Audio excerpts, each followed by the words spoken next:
Ito na po yung ating gabi. Ganito po yung ating kakang gata. Ito naman yung ating panglalahok sa kanya na dried fish. Ito naman yung ating panggigisa, bawang, luya at saka sibuyas, naghalo-halo na po. Then dito sa ating kalan, tayo ay nagsalang na ng kawali at tayo ay maggigisa.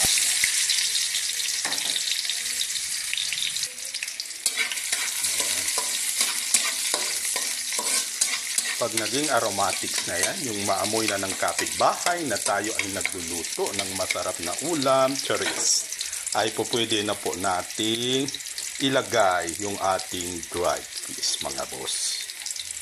Yan na yan, mabango na po siya. Toasted na rin, nagbabrown na yung ating mga bawang, luya at saka sibuyas. Ilagay na natin yung ating dried fish. Then, i-toast din natin yan, mga boss ka-idol. Ganito po ako magluto ng ginataang gabi. Gamit po ang preskong tangkay ng gabi o laing sa mga Bicolano at Kabisayaan, mga boss. And then, pag ganyan na tostado na siya, ilagay na po natin itong ating mga gabi. Diba? Ito yung pagluluto ng ginataang gabi.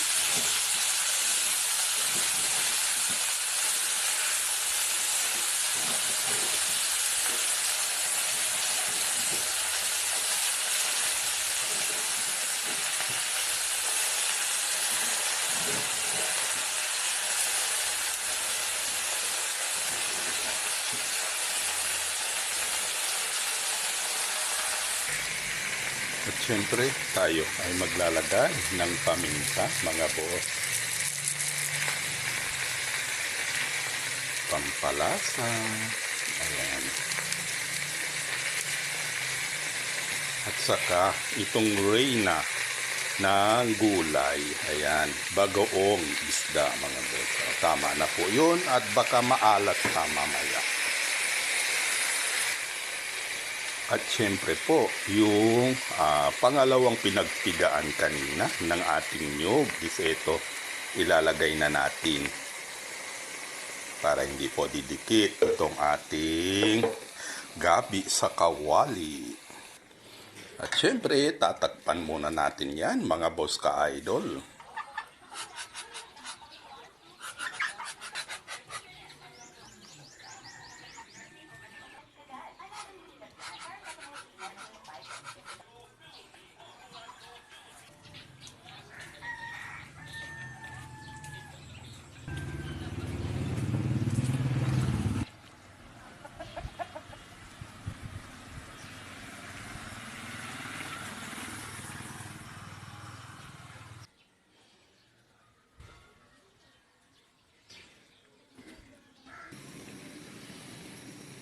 Balik tayo sa kusina mga boss. Ayan o. Kumunti na yung ating gabi. Ito po yung nahanap natin na sili sa kalilibot natin dito sa paligid. Ayan, munti po tayong walang nakita. Ito atin na pong ilalagay. O diba? Sarap-sarap kasi na ang ginataang gabi kung may pangpasipa tulad niyan. Siling amilin. At syempre, balik na rin natin itong ating gabi o itong ating laing mga boss. Ayan.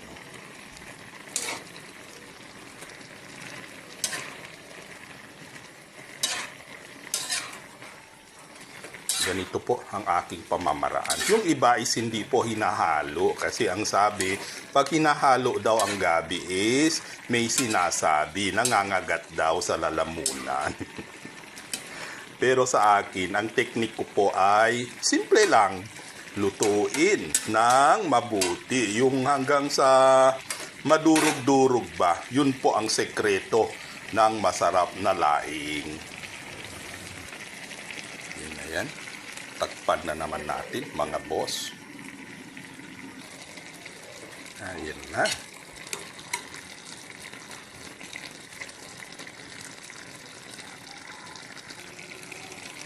At syempre, titikman natin to.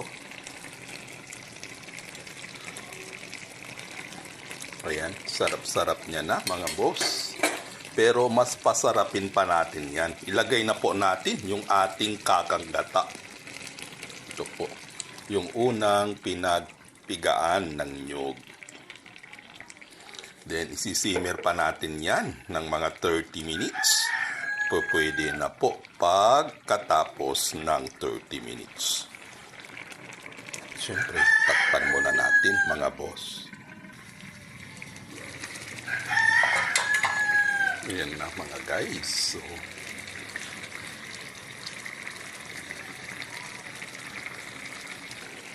then ito na, pagkaraan ng 30 minutes mga boss ka-idol. Ito na po ang ating ginataang gabi using fresh stem of taro. Ayan o, sarap-sarap mga boss ka-idol.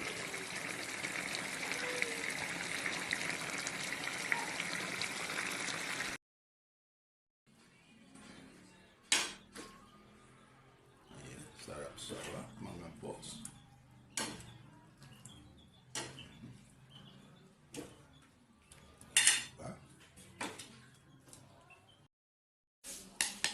Kain na tayo mga boss. Ito ang ating ginataang gabi.